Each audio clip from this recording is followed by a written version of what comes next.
guys, welcome to our channel Bank Phenomics. So guys, काफ़ी सारे students ने मुझे रिक्वेस्ट किया था कि मैम आरआरबी पीओ का एग्जामिनेशन आ रहा है तो आप हमें कुछ इम्पोर्टेंट मंथ्स जो है काफ़ी डिटेल में करा दीजिए ऐसे कि जिसके बाहर क्वेश्चन आ ना सके.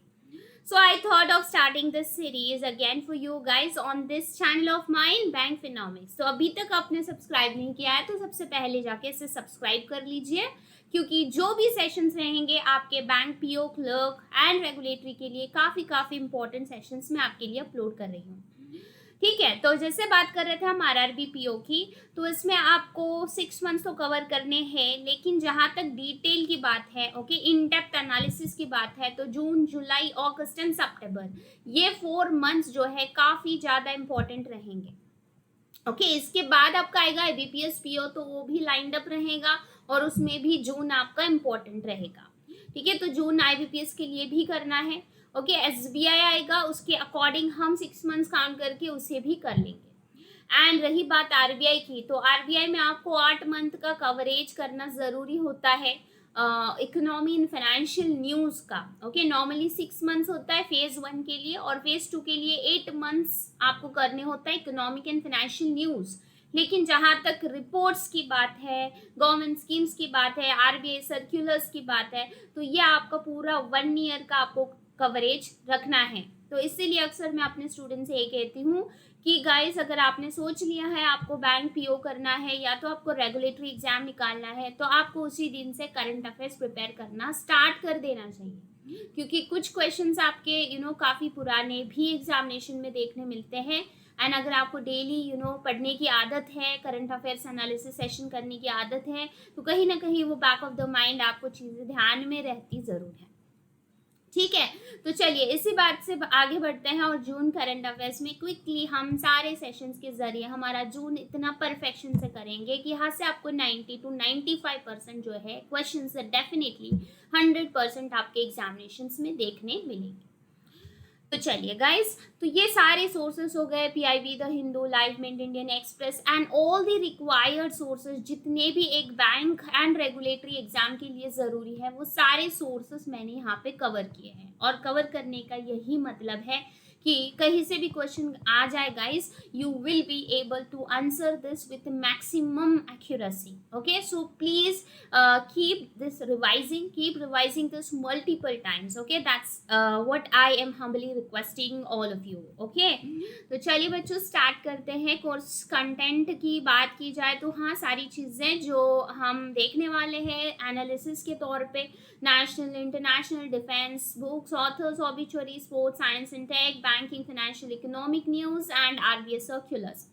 अब आरबीआई के अलावा सेबी के भी कुछ कमिटीज फॉर्म हुए होंगे या तो कुछ इंपॉर्टेंट नोटिफिकेशन रहा होगा, तो उनको भी हम अच्छे से डिटेल में कवर करेंगे. ठीक है, so overall this is going to help you a lot guys. Please subscribe the channel as soon as possible and keep watching this sessions. तो चलिए स्टार्ट करते हैं हमारे सेशन के साथ. So I start with the very first news that is about Jan Aushadhi outlets cross 100 crore revenue mark in the month of May. ठीक है, अब मई में ये डेटा रिलीज किया गया था.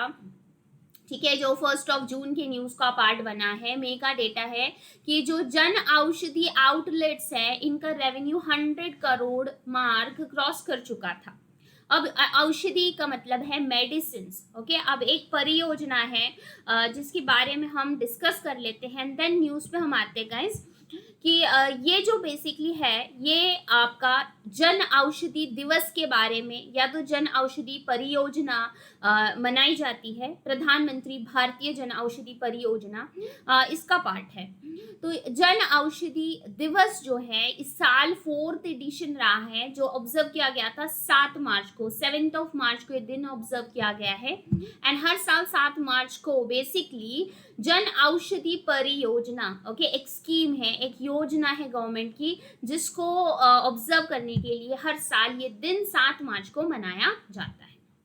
अब बेसिकली ये जो योजना है इसको लॉन्च किया था साल 2015 में डिपार्टमेंट ऑफ फार्मास्यूटिकल्स के द्वारा, ministry of chemicals and fertilisers, Pradhan Mantri Bharatiya Jan Aushadhi परियोजना लॉन्च करने के पीछे का मकसद है कि जो हमारे ब्रांडेड मेडिसिन है इनको अफोर्डेबल कॉस्ट पे प्रोवाइड किया जाए वेरियस औषधि आउटलेट्स में।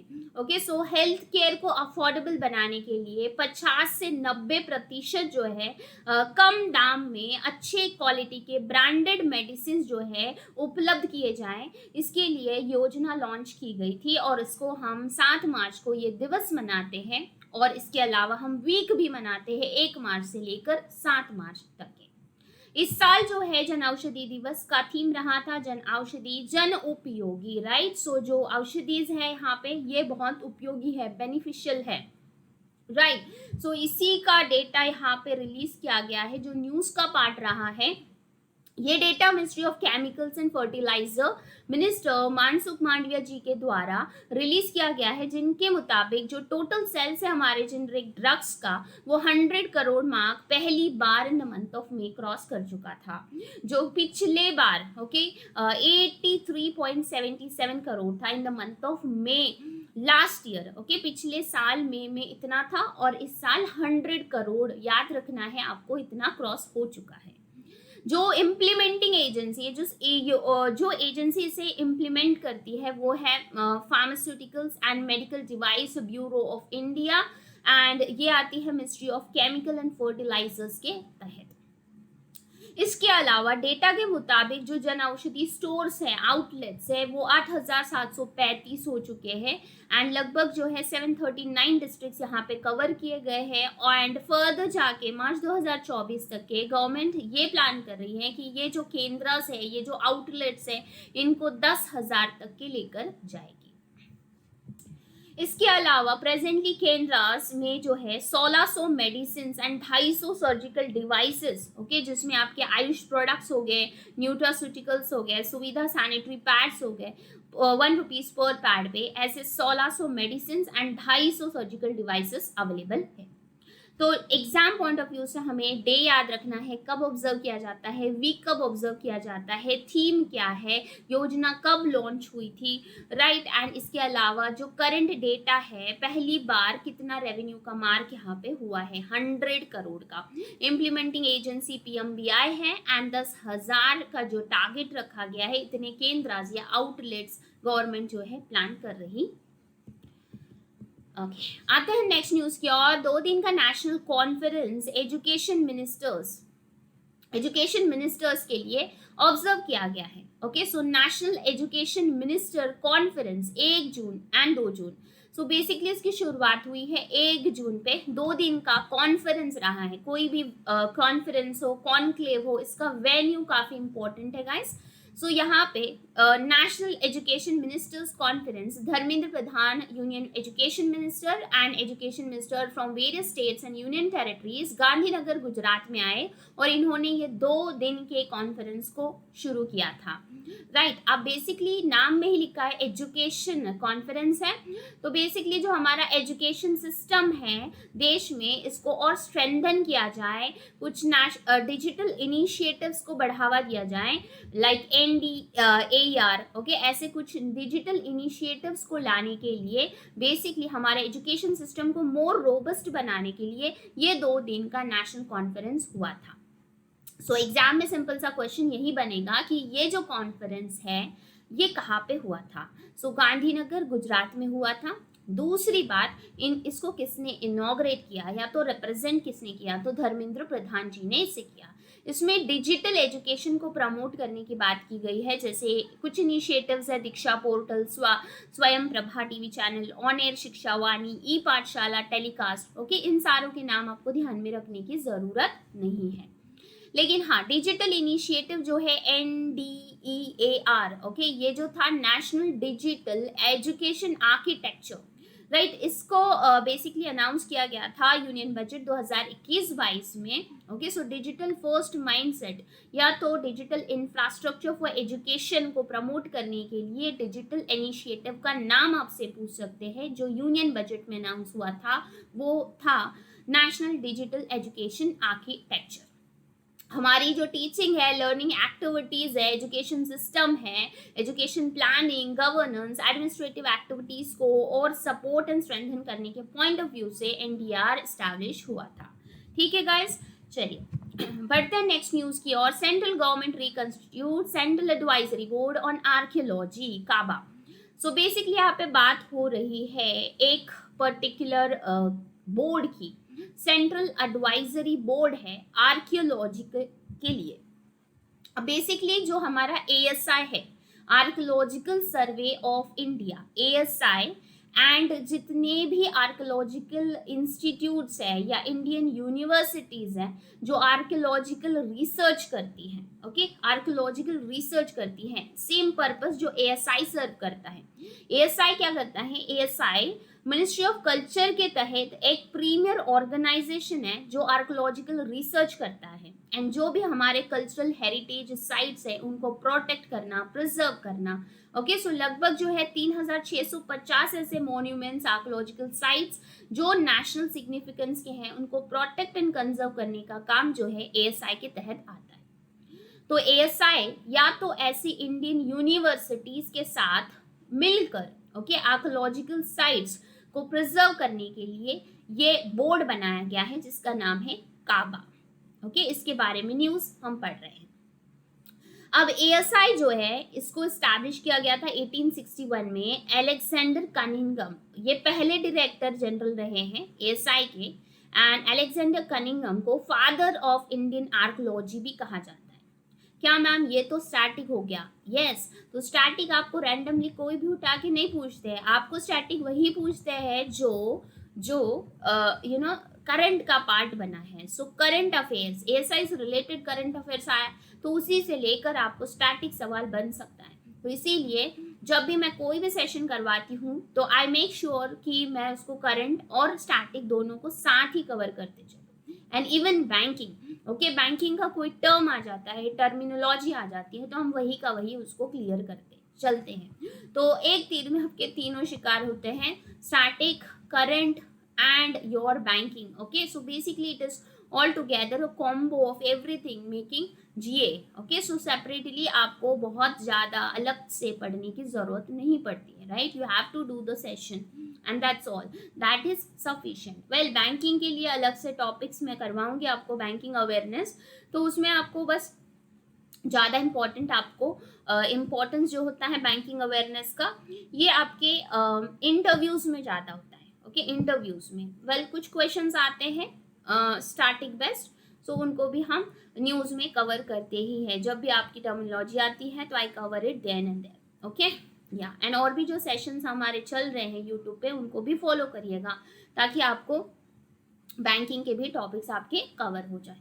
ठीक है, तो अब बेसिकली मैं बात कर रही थी काबा की। काबा ये बोर्ड है, सेंट्रल एडवाइजरी बोर्ड है। तो जैसे एएसआई काम करता है, एएसआई और ऐसे जितने भी इंडियन यूनिवर्सिटीज हैं जो आर्कियोलॉजिकल रिसर्च कर रहे हैं, ठीक है, इनको प्रमोट करने के लिए, इनके बीच में क्लोजर कॉन्टैक्ट्स बनाए रखने के लिए काबा को रिकंस्टिट्यूट किया गया। ओके, इस बोर्ड को रिकंस्टिट्यूट किया गया। इसकी मीटिंग जो है 7 साल पहले हुई थी। ओके, 7 साल पहले हुई थी। सो 2014 में 17 अक्टूबर काबा की मीटिंग हुई थी 53 members and 13 state government nominees के साथ। एंड ठीक 7 साल बाद 2022 में अभी काबा रिकंस्टिट्यूट किया गया। तो एग्जाम पॉइंट ऑफ व्यू से आपसे पूछा जा सकता है काबा रिकंस्टिट्यूट किया गया है, right? When was this firstly constituted? So firstly it was the meeting was held in 2014 and now in 2022 after 7 years। बाकी ये जो बोर्ड है काबा, इसमें 5 पर्सन्स नॉमिनेट किए जाएंगे एंड इसके अलावा यहाँ पे जो है फॉर्मर डायरेक्टर जनरल जो है एएसआई के, ये भी इनका पार्ट रहेंगे, इस बोर्ड का पार्ट रहेंगे। तो ये आपसे पूछ सकते हैं डायरेक्टर जनरल कौन है। ओके, सो करंट जो है एएसआई के डायरेक्टर जनरल वी विद्यावती है। ठीक है, सो याद रखना है एएसआई के डायरेक्टर जनरल का नाम विद्यावती है। तो ये 3-4 फैक्ट्स हम यहाँ से ध्यान में रखेंगे। काबा की मीटिंग पहले कब हुई थी, बाद में, अभी इस साल कब हुई, राइट। इसके एएसआई के डायरेक्टर जनरल का नाम, एंड दूसरा एएसआई का जो स्टैटिक है, इसके फादर ऑफ इंडियन आर्कोलॉजी या तो फाउंडर एएसआई के कौन है। Next, Bangladesh top recipient of Covid vaccine doses. Bangladesh जो है कोविड वैक्सीन डोसेस के लिए टॉप रेसिपिएंट बना था कोवैक्स फैसिलिटी के तहत। ओके, सो कोवैक्स फैसिलिटी के तहत बांग्लादेश ऐसी कंट्री थी जो टॉप रेसिपिएंट बनी थी कोविड-19 वैक्सीन की। ओके, न्यूज अभी पुरानी हो चुकी है, आई डोंट थिंक सो यहाँ से कुछ इंपॉर्टेंट चीज बन के आएगी। सिर्फ केवल इतना याद रखेंगे हम कि ये डेटा रिलीज किया था यूनिसेफ ने, और जिनके मुताबिक कौन सा देश टॉप रेसिपिएंट रहा था कोविड-19 वैक्सीन का कोवैक्स फैसिलिटी के तहत, तो वो था बांग्लादेश। ठीक है, 119 मिलियन डोसेस इन्होंने रिसीव किए थे एंड 62% डोसेस इन्होंने टोटली जो है बांग्लादेश ने रिसीव किए थे, एंड 70% वैक्सीनेशन भी इन्होंने ऑलरेडी पूरा कर लिया था बाय जून 2022। सो हमारे लिए फैसिलिटी का नाम एंड रिपोर्ट या डेटा किसने रिलीज किया है ये इम्पोर्टेंट है। सो यूनिसेफ, ओके, यूनिसेफ की हेडक्वार्टर्स न्यूयॉर्क में है, टोर हैटम प्रेसिडेंट है, एंड 1946 में यूनिसेफ को एस्टैब्लिश किया गया था। ठीक है, एग्जैक्ट डेट याद नहीं रहती है और ध्यान में रखने की जरूरत भी नहीं है गाइस। ईयर आप ध्यान रख सकते हो उन्हीं ऑर्गेनाइजेशंस का जो बार बार न्यूज में रहते हैं, जैसे कि world bank, IMF, UNICEF, right. ऐसे चीजों को एटलीस्ट ट्राई करिएगा, okay, and this comes only with multiple revisions, that's all.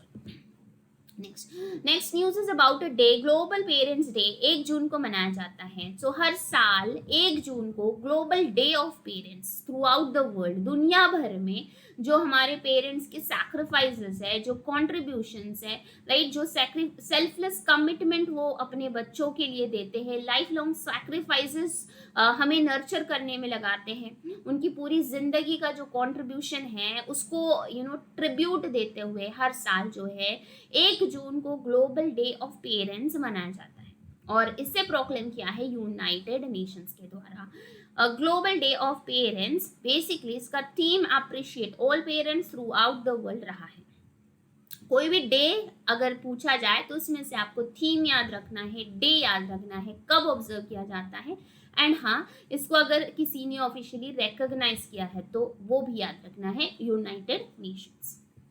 Next, same day पे वर्ल्ड मिल्क डे भी मनाया जाता है, राइट। सो दूध के बिना तो हमारा काम नहीं चलता, चाहे वो आपका इम्पोर्टेंस ऑफ मिल्क हमारे डेली लाइफ्स में हो, डेयरी सेक्टर, ओके, या तो ग्लोबल फूड की तरह मिल्क का जो इम्पोर्टेंस है, हर एक चीज को रिकॉग्नाइज करने के लिए यहाँ पे FAO, food and agriculture organisation, world milk day observe करता है। 2001 से ये दिन मनाया जा रहा है। So 1 June world milk day FAO ने रिकॉग्नाइज किया, जिसका theme to bring focus on climate change and how dairy products can help the planet to sustain its harsh impact. अब यहाँ पे पूरा की पूरा थीम रटने की जरूरत नहीं है गाइस, कुछ कीवर्ड्स आप ध्यान में रखें, जैसे मिल्क डे का फोकस क्लाइमेट चेंज पे था, डेयरी प्रोडक्ट्स पे था, राइट। सो कुछ कीवर्ड्स आप उठा के इनको ध्यान में रखो so that you are able to identify the theme. So FAO very important, full form भी पूछा जाता है, food and agriculture organisation, headquarters Rome Italy में है, क्यू डोंग यू यहाँ पे डायरेक्टर जनरल है, एंड 1945 में एस्टैब्लिश हुआ था। Next news is about insurance awareness, right. So insurance related है, टाटा AI लाइफ ने smart value income plan launch किया था। ठीक है, अब बेसिकली टाटा AI एक लाइफ इंश्योरेंस कंपनी, 2 तरीके की इंश्योरेंस कंपनी होती है, एक होती है लाइफ और एक होती है जनरल इंश्योरेंस। जो आपके लाइफ पे कवरेज देती है वो होती है लाइफ इंश्योरेंस कंपनी, एंड ऐसी ही Tata AI life insurance company ने एक जॉइंट वेंचर, जो जॉइंट वेंचर कंपनी है टाटा सन्स प्राइवेट लिमिटेड का एंड AI ग्रुप लिमिटेड का, इन्होंने एक फैसिलिटी लॉन्च की है, ओके, इंश्योरेंस प्लान लॉन्च किया है, स्मार्ट वैल्यू इनकम प्लान। 2 चीजें ध्यान में रखेंगे, प्लान का नाम क्या है, smart value income plan, okay, and किसने इसे लॉन्च किया है, Tata AI life insurance company ने इसे लॉन्च किया है।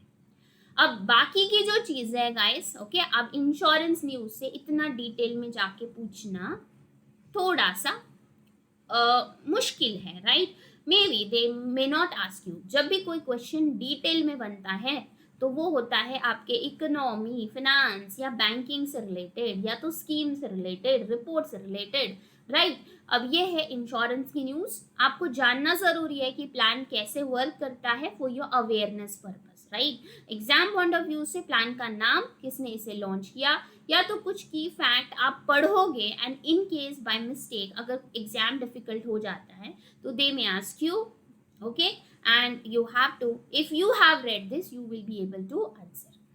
सो ये सब पहला प्लान है गाइस जो कैश बोनसेस अक्यूमुलेट करने का ऑप्शन देता है, ठीक है, कैश बोनसेस को अक्यूमुलेट करने का ऑप्शन देता है। सो बेसिकली यहाँ पे फेवरेबल इंटरेस्ट रेट, ये प्लान के अगेंस्ट आप एमएसएमई जो है लोन भी ले सकते हैं। वुमेन एंटरप्रेन्योर्स, जो महिलाएं हैं जो बिजनेस कर रही हैं, इनको एडिशनली 1% कंसेशन भी दिया जाता है लोन फैसिलिटीज पे। एंड ये प्लान जो है insurance plan, smart value income plan, ये अप्लीकेबल है 1 to 65 के एज ग्रुप में, जिसका मैच्योरिटी 100 ईयर्स का है, ठीक है। सो 100 ईयर्स इन लाइफ इंश्योरेंस है, 100 ईयर्स के बाद आपको इसका अमाउंट, मैच्योरिटी अमाउंट मिलता है, ओके, या तो in case of your death, ठीक है, लाइफ पे ये आपको इंश्योरेंस देता है। एंड ये जो पॉलिसी जो ऑप्ट करते हैं वो सारे जो पॉलिसी होल्डर्स हैं, इनको टैक्स एडवांटेज भी दिया जाता है सेक्शन 80C के तहत एंड 1010D के तहत, इनकम टैक्स एक्ट 1961 के तहत। इसमें कुछ फीचर्स है जैसे कैश बोनस, ओके, कस्टमर्स जो भी कैश इस प्लान को चूज करते हैं वेरी फर्स्ट मंथ से वो कैश बोनसेस को, ओके, अगर आप टाइमली प्रीमियम भर रहे हो, ठीक है, प्रीमियम आप टाइमली भर रहे हो तो कुछ बोनस आपको मिल रहा है, और कैश के फॉर्म में वो बोनस आप एक्यूमुलेट कर सकते हो। प्रीमियम ऑफसेट फीचर यहाँ पे है, जिसने रेगुलर प्रीमियम ऑप्शन वाला प्लान चूज किया है तो वो अपना प्रीमियम जो है नेक्स्ट प्रीमियम के साथ एडजस्ट कर सकते हैं। इनबिल्ट सा वॉलेट भी है जहाँ पे आप अपने बोनसेस को स्टोर कर सकते हो। लाइफ प्रोटेक्ट, लाइफ इंश्योरेंस आपको ये प्रोवाइड करता है। इन केस आपने इस महीने प्रीमियम नहीं भरा तो वही जो ऑफसेट फीचर है आपका, उसके तहत अक्यूमुलेटेड जो प्रीमियम है या तो कैश बोनस है उसको रिडीम करके आप नेक्स्ट मंथ का प्रीमियम भर सकते हो। तो बहुत ही फ्लेक्सिबल प्लान है guys, okay, very flexible plan and a good initiative introduced by Tata AIE। सो टाटा का जो स्टैटिक है चेयरमैन यहाँ पे सौरभ अग्रवाल है, MD and CEO नाविन तहिलियानी हैं, ओके। चलो आते अगली न्यूज पे, ये भी बात कर रहा है डे के बारे में।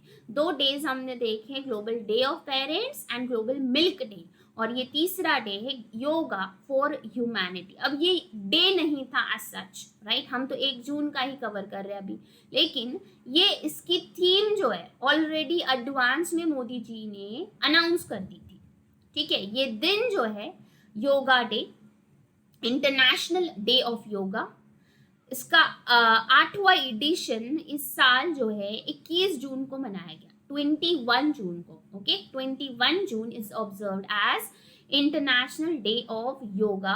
एंड इसका थीम है योगा फॉर ह्यूमैनिटी, जिसको ऑलरेडी मोदी जी ने अनाउंस कर दिया था 1 जून को, जब वो मन की बात एड्रेस कर रहे थे, ओके। मन की बात एड्रेस करते हुए थीम को घोषित किया गया मैसूर कर्नाटका में एक इवेंट के दौरान, ठीक है। सो union minister for Ayush, ports, shipping and waterways Sarbananda Sonowal है।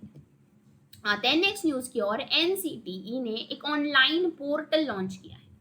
सो NCTE national council for teacher education, okay, teachers education के लिए एक ऑनलाइन पोर्टल लॉन्च किया गया है, ओके। जो भी टीचर एजुकेशन प्रोग्राम्स है, एग्जामिनेशंस हैं, एप्लीकेशन से लेकर एजुकेशन तक के, हायर एजुकेशन तक के सारा जो प्रोसेस है इसको स्ट्रीमलाइन करने के लिए इसमें मोर ट्रांसपेरेंसी लाने के लिए, अकाउंटेबिलिटी लाने के लिए and ease of doing business. Okay, सब कुछ सिस्टमैटिकली बेसिकली हमारे एजुकेशन सिस्टम को ही, या तो higher education institutions and teachers education institutions को रोबस्ट बनाने के पॉइंट ऑफ व्यू से एक ऑनलाइन पोर्टल यहाँ पे एनसीटी ने लॉन्च किया है, national council for teacher education.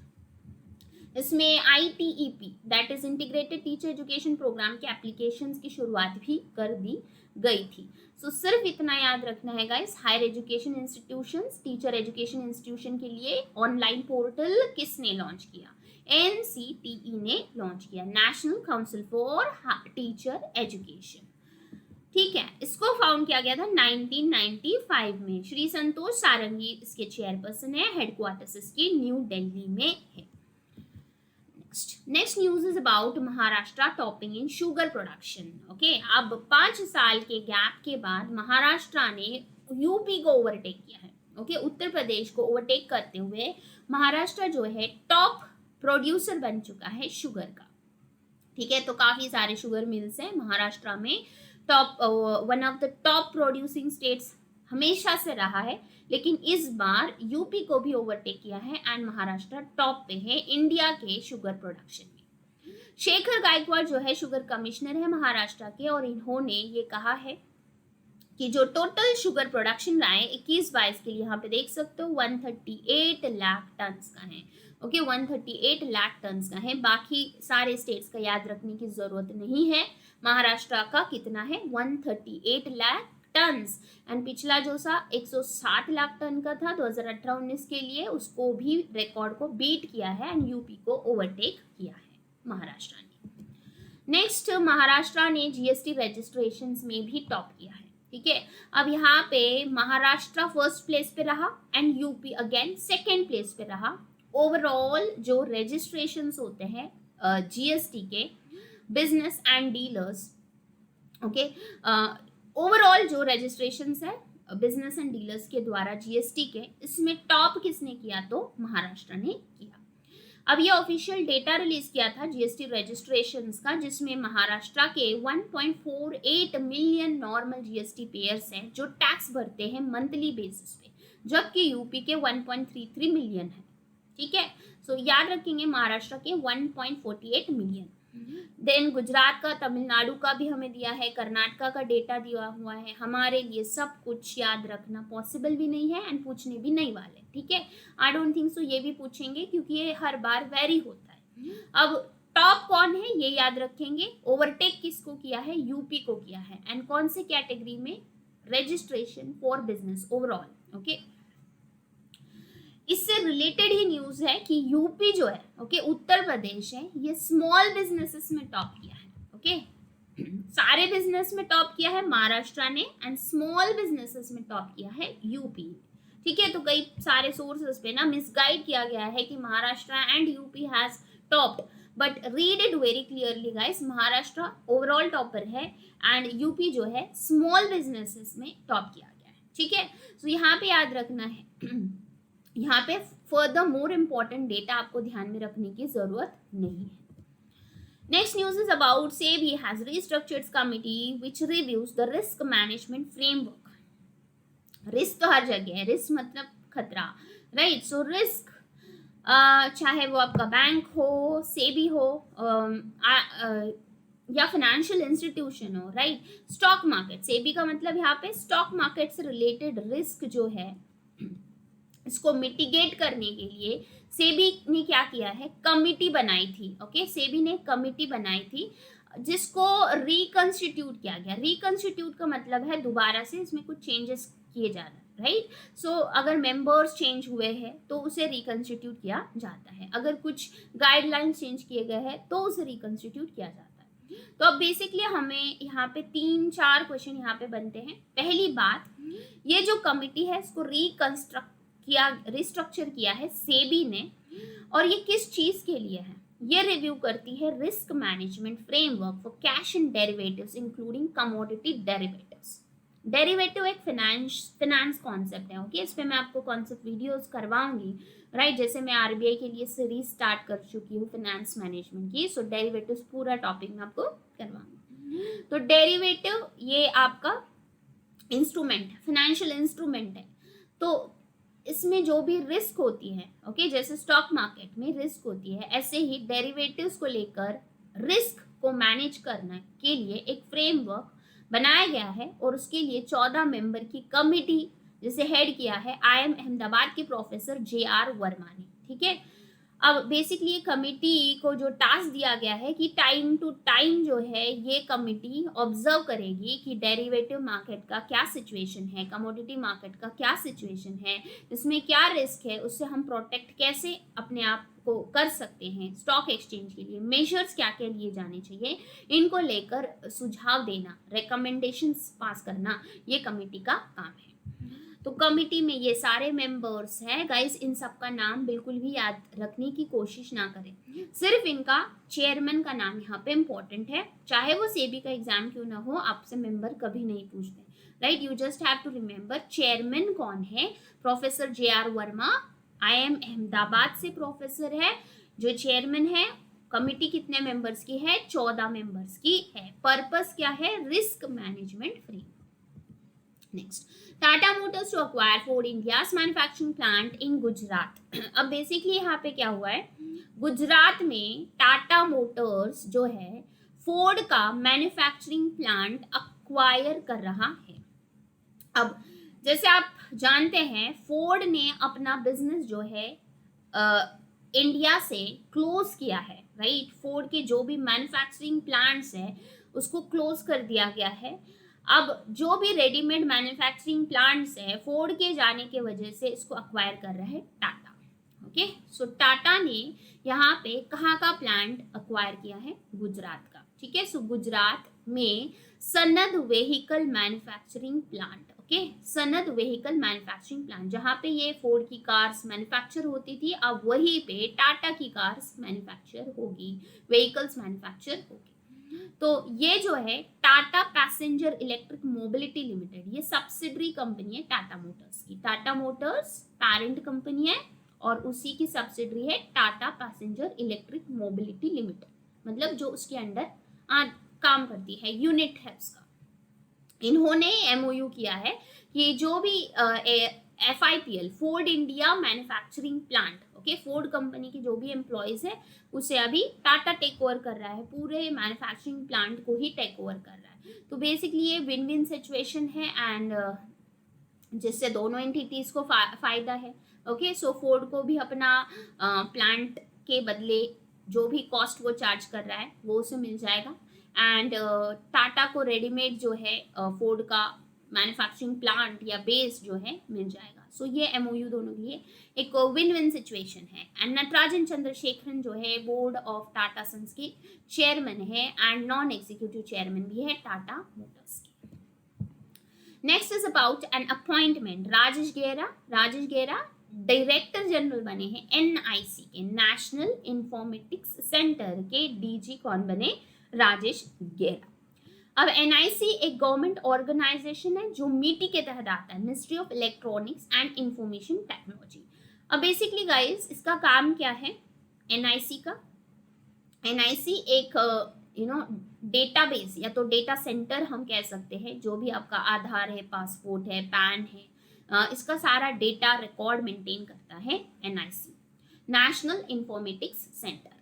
और इसी के director general senior scientist Rajesh गेरा को अपॉइंट किया गया है, और इनकी जो अपॉइंटमेंट है SEC के द्वारा, अपॉइंटमेंट कमिटी ऑफ कैबिनेट के द्वारा अप्रूव की गई है, ठीक है।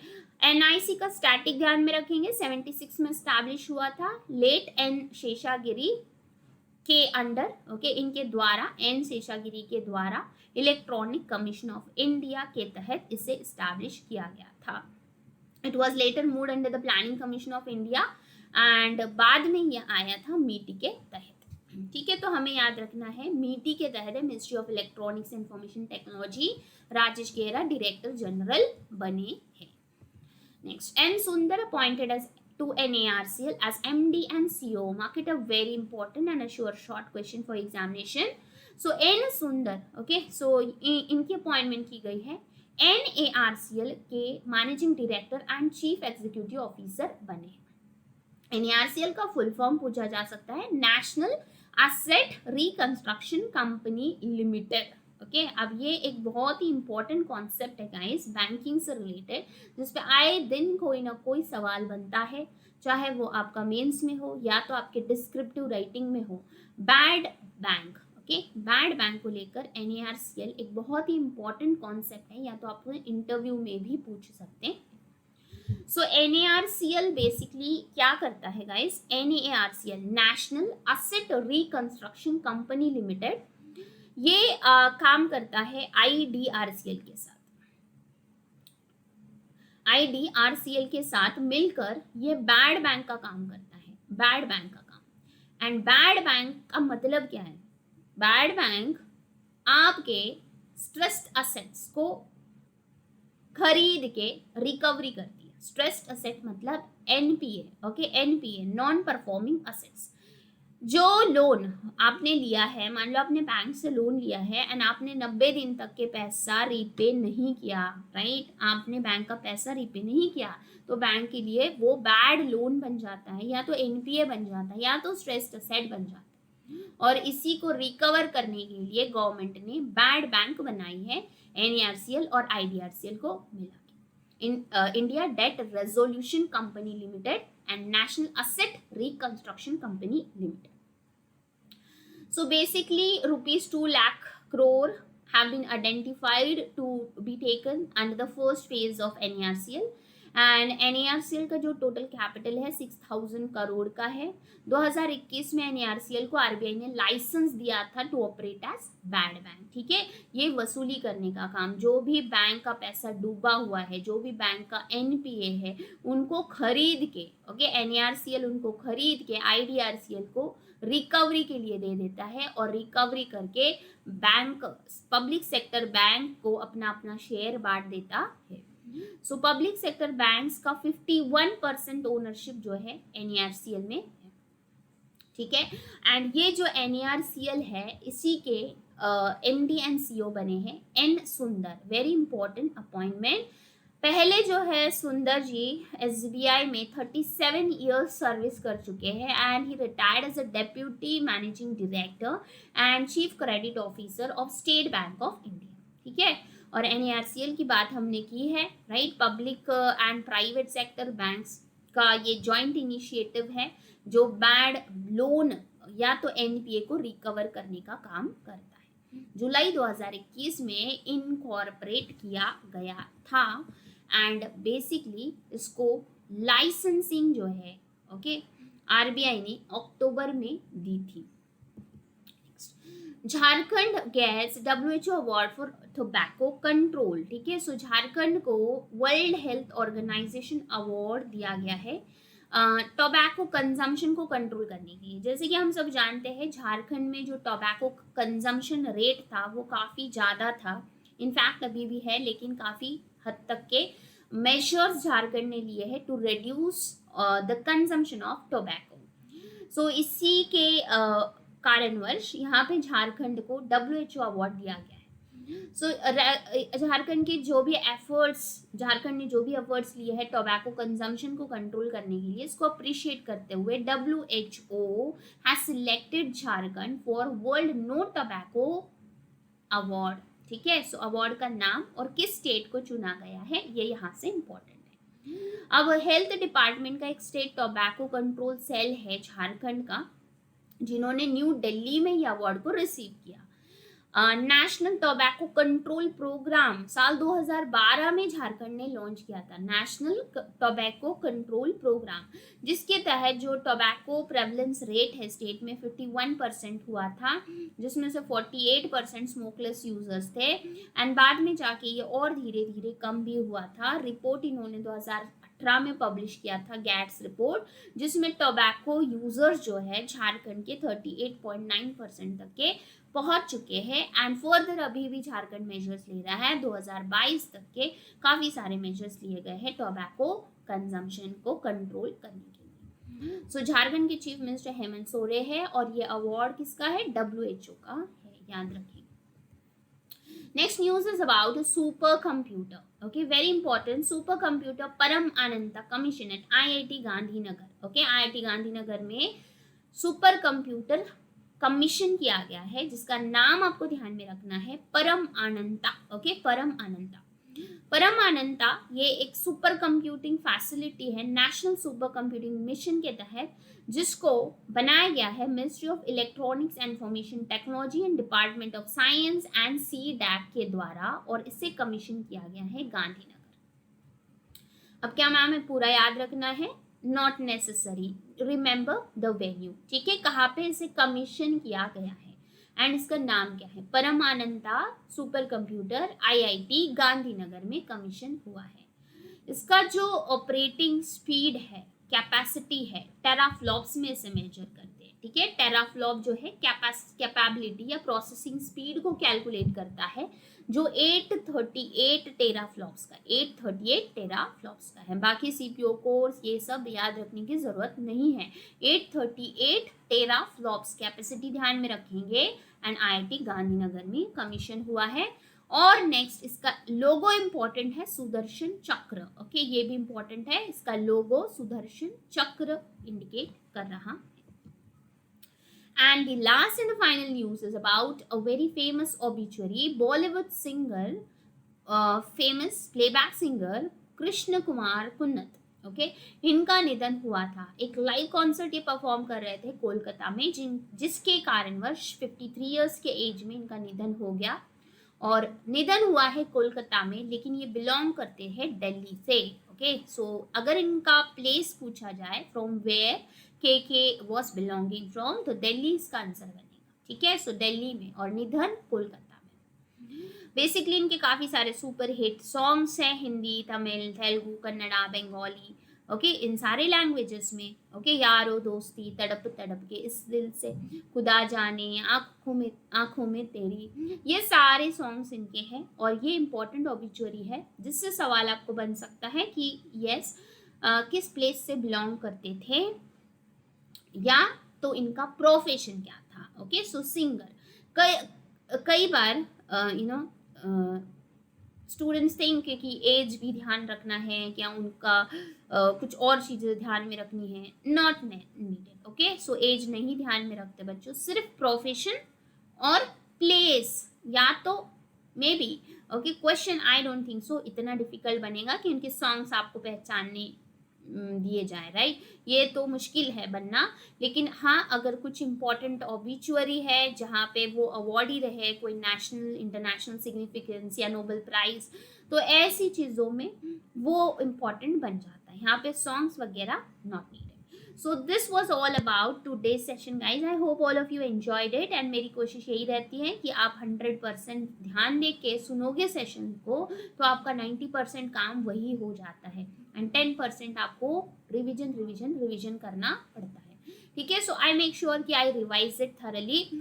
सो कोशिश करें सेशन को अटेंड करो, ओके। अगर आपको सेशन अच्छा लगा है तो लाइक करना सेशन को, चैनल को सब्सक्राइब करना, एंड हाँ, बेल आइकन को हिट करना, and basically more important is share the session with all of your friends. If you want me to do June, July, okay, August to sir कर रहे हैं, September भी, so if you want me to do this on YouTube, please share the session and show your contribution or motivate me, keep me motivated guys. Thank you so much, take care, bye bye.